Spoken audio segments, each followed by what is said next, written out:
sa lahat ng gobyerno, ito lang Marcos administration ang pinakamatipid. Pwede ko ba sabihin kuripot? Sabihin na natin, kuripot din. Yung mga nakaraang administrasyon, nakikipag-lunch, dinner, nakikipag-banding-banding sa mga media at social media noong nakaraang gobyerno. Panahon ni Erap, Gloria, Aquino at Duterte. Maraming media silang kakampi at social media. Nagkakaroon pa sila ng get-together kung ano-ano. Itong Marcos administration, hindi ko naranasan yan at saka walang ganyan. Ni pasalamat nga, wala tayong nakukuha sa kanila eh. Wala. Totally walang pakialam halos. Kaya itong Marcos administration, sobra antipid. Hindi ko nga alam bakit inaakusa nilang korap. Ewan ko kung paano nangyayari yun.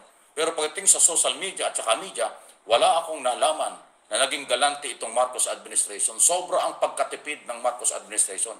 Ni hindi nga nagpapakape yung mga yan. Ni hindi mo lang nag-imbita ng lunch o dinner sa mga media at social media. Ano ba naman yung pagpasko? Pasko, iimbitahan yung iba doon. O anong gagawin doon? Kaya tingin-tinginan lang. Hanggang ganun lang eh. Diba? Hindi katulad na karaang mga administrasyon, galante. Alam ba nyo yun? Itangin nyo sa mga DDS. Vlogger, busog na busog sila ng panahon ni Duterte. Alagang-alaga sila ng mga tauhan ni Duterte ng mga panahon yon. Itong Marcos administration, walang ganun. Kaya yung mga vloggers at sumusuporta kay Pangulong Marcos, lahat yan volunteer. Kasama na itong aking mga channel. Hindi naman tayo nanghihingi ng bayad dahil hindi naman natin kailangan yon. Hindi natin inaasahan yung pera nila dahil hindi naman natin kailangan yon. Kasi ang pera ng Pangulo, pera ng Malacanang, pera ng mamamayang Pilipino. Pero ginagamit nila yan sa kanilang public relation. Yung PR, pakikisama sa social media, vlogger at saka sa mga media. Ginagawa yan ng nakaraang administrasyon. This time, sa ilalim ng Presidential Communication Office, sa ilalim ng Office of the President, wala tayong nabalitaan ganyan. Kaya yung lahat ng tumutulong sa gobyernong ito ay voluntary lang, sakripisyo lang. Kaya hindi totoo yung pagbibintang ng mga DDS, yung mga troll at buzzer na bayaran, kasi sila yun, binabaliktad lang nila. Yung si Maharlika sa Amerika na hindi naman Pilipino yan. Yan ang dapat pinakukulong kasi Amerikano na makapanira sa Pilipinas. Si President Trump tumutulong sa Philippine government at kay Pangulong Marcos. Pero yung kailang American citizen si Maharlika, di ba? Yung si Raulong vlogger na walang ginawa kabutihan, puro kasamaan sa Pilipino, yan ang taksil na Amerikano. Sana panagutin yan ng President ng Trump administration. Kasi kanilang mamamayan, hindi na Pilipina yan eh. Nagkukunwari lang mga Pilipino yan. Hindi po yan Pilipino. Hindi yan Pilipina. American citizen na yan. At yan ang sumisira sa Pilipinas. Kaya dapat ang American government ang kumilos para pagbawalan, yan hong kanilang kababayan na yan. Hindi na natin kababayan yan. Huwag kayong maniwalang yan ay nagmamalasakit sa Pilipino. Nakita nyo, kaya sinasabi, puro paninira. Puro paninira ang ginagawa sa Pilipinas at sa Pilipino kasi wala siyang malasakit ng totoo dahil hindi naman siya Pilipino. Siya ay American citizen na. Kaya ganon siyang kadaldal, kaya ganon siyang makapanira, na malayong-malayo sa paninindigan ng Estados Unidos. Ang Pangulo ng Amerika, kahit sino maging Pangulo ng Amerika, tumutulong sa Pilipinas, nagmamalasakit sa Pilipinas, pero yung kailang kababayan na dating Pilipina, na si Maharlika, si Raulo talaga yan, siya ang sumisira sa Pilipinas.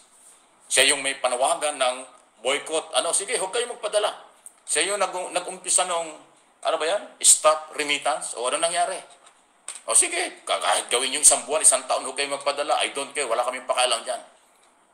Hindi magugutom ang mga Pilipino. Ang magugutom lang, pamilya nyo. Okay? Pamilya nyo ang magugutom, hindi ang gobyerno, hindi ang mamamayang Pilipino. Yun lang inyong mga pamilya. Sige, naniwala kayo yan eh. Yan si Maharlika, hindi yan makatao. Hindi yan Pilipina. Yan ay Amerikano. Napadpad sa Amerika, nag-American citizen. Yan ang naninira sa Pilipinas. Yan ang pugad ng mga fake news na intriga, walang napatunayan. Lahat ng kinampihan yan at yung iba pa mga vlogger, nakulong at saka wanted. O sample, di ba? Kaya si Kibuloy napahamak dahil sa grupo ng mga vlogger na yan eh. Pinapaniwalang merong marahas na gagawin sa kanya. O naniwala, nagtago yung mama. O ano nangyari? Ngayon, nakulong. Nireject yung kanyang house arrest. Hospital arrest kasi nagtago. Pinahirapan ng pulis. O, di ba? Sino ba nagtanggol kay Kibuloy? Di ba si Maharlika at saka yung mga DDS vlogger? O nakulong. Sino nagtanggol kay Duterte? Si Maharlika rin at mga DDS vlogger. Ayun, nakulong din si Duterte. Sino nagtanggol kay Bantag? Na ngayon ay pinaghahanap, wanted na rin si Bantag kasi may warrant of arrest. Di ba sila rin ang tatanggol? Wala ko silang napatunayan. Lahat ng kailang kinampihan, kalabuso. Lahat ng kinakampihan nila, nagwatatago. Katulad ni Harry Roque, kanilang kakampihan ay nagtatago. Nandoon sa Europe. Kaya na sinasabi natin, real talk lang. Ako, wala akong kinampihang nakulong. Ako, wala akong kinampihan na kriminal. Ako, wala akong kinampihan na masamang tao. Oh, ang kinakampihan ko ay ang implementation ng batas, rule of law ng gobyernong ito. Kahit sino ang presidente, kung merong rule of law, susuportahan ko. Kasi yun ang kailangan, due process. Hindi fake news, hindi pang human rights violation. Magpakatotoo lang po. Yan ho yung totoo kasi. Di ba? Kaya yung mga OFW na tuwan-tuwa dahil stop remittance, napakalaking kalokohan yan. Nagpunta kayo sa abroad para sa kinabukasan ng inyong pamilya. Tapos ngayon, stop remittance dahil sa politika. O sinong papahirapan nyo? Hindi si Pangulong Marcos. Maliit na porsyento lang kayo. Mas malaking porsyento at malaking billion dollars na remittance ng ibang OFW na hindi kasama nyo ang patuloy na magpapadala sa kanilang pamilya. At nakikinabang dyan ang Pilipinas sa ekonomiya. So, katiting, gabuhok lang, gahibla lang ang epekto ng inyong remittance. Ituloy-tuloy nyo. Huwag lang isang linggo. Bakit isang linggo lang? Bitin na bitin nyo. Gawin nyo isang buwan. Gawin nyo isang taon. Okay lang. Wala kaming pakialam nyo. Hindi magugutom ang pamilya namin. At hindi magugutom ang gobyerno. Hindi maubusan ng pera ang gobyerno kung walang remittance galing sa ilang OFW. Kasi, yun namang remittance ng mga OFW, although napakalaking tulong, para sa kalaman po ng mga matitinong OFW at mga Pilipino sa abroad, malaking tulong kayo. Pero bahagi lang kayo ng pangkalahatang paglapapalago ng ekonomiya at budget ng gobyerno. Ahora sí que sí, no va a haber quien te pare. Todo lo que necesitas para comenzar tu negocio digital desde cero está en Gobyerno. Merong trilyon-trilyong budget taon-taon ng gobyerno. Kaya tuloy ang mga proyekto. Yung remittance ng mga OFW, malaking tulong yan sa ekonomiya. Parte lang yan. Tagal naman talagang gobyerno. Gastos dito, income dito, kaliwat kanan. So, malaking tulong kayo. Pero ang pangkalahatan na tulay, business, kapital ng ating gobyerno ay ang General Appropriation Act or General Appropriation Law, yearly budget na 6 trillion taon-taon. Yan ang kapital ng gobyerno, kaya hindi magugutom ang Pilipinas. Yung tulong ng remittance ng OFW, yan ay nakakatulong ng malaki sa pamahalaan. Dagdag na income, dagdag na business, dagdag na pera. Pero kung mag-i-stop remittance kayo, hindi ho yan magpapabagsak sa gobyerno. At ang unang babagsak dyan ang inyong pamilya kasi magugutom ang pamilya nyo. Tapos pag nagutom ang pamilya nyo, sisisihin nyo ang gobyerno.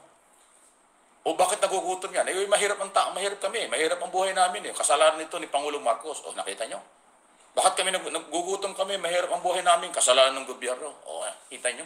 Ganyan ang gagawin nila.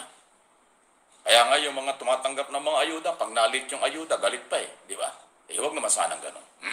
Anyway, nababanggit po natin ng mga, totoo lang. Real talk nga. Sabi nga natin, yan ang totoo. Kaya wala kayong kasawa-sawa. Yun ho kasi yung mga gumagawa ng fake news ng mga vlogger, supporters ng mga DDS. Kasi kumikita sila dyan sa paggawa ng content ng fake news.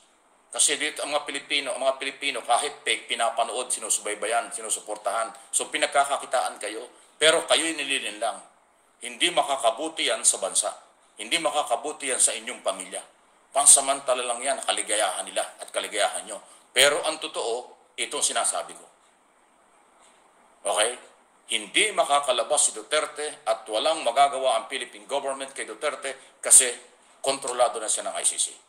Napatunayan naman natin, fake news na naman ang sinasabi nila na sa birthday ay makakalabas si Duterte. Tapos na ang birthday, hindi pa nakakalabas.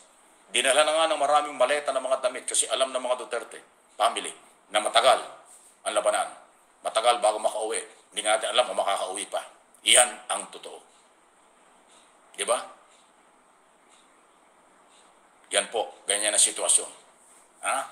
Huwag niyong linlangin, huwag niyong gamitin yung kahirapan at kahirapan at kawalang kaalaman ng iba para lang sa inyong interes. Yung totoo, masarap mabuhay kung wala kang inaargabyadong tao doon sa mga open ang kaisipan. Pero yung saradong kaisipan, ang pili nila argabyadong sila. Kasi nga, sarado yung isip nila.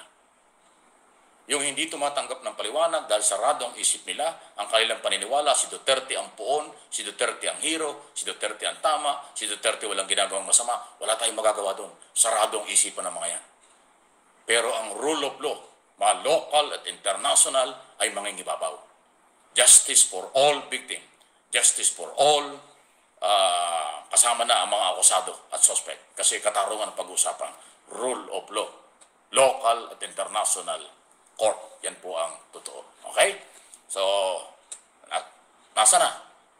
Sabi nyo, laya na. Wala. Hindi nga pwede. Sado kayo nagpapapaniwala dyan sa mga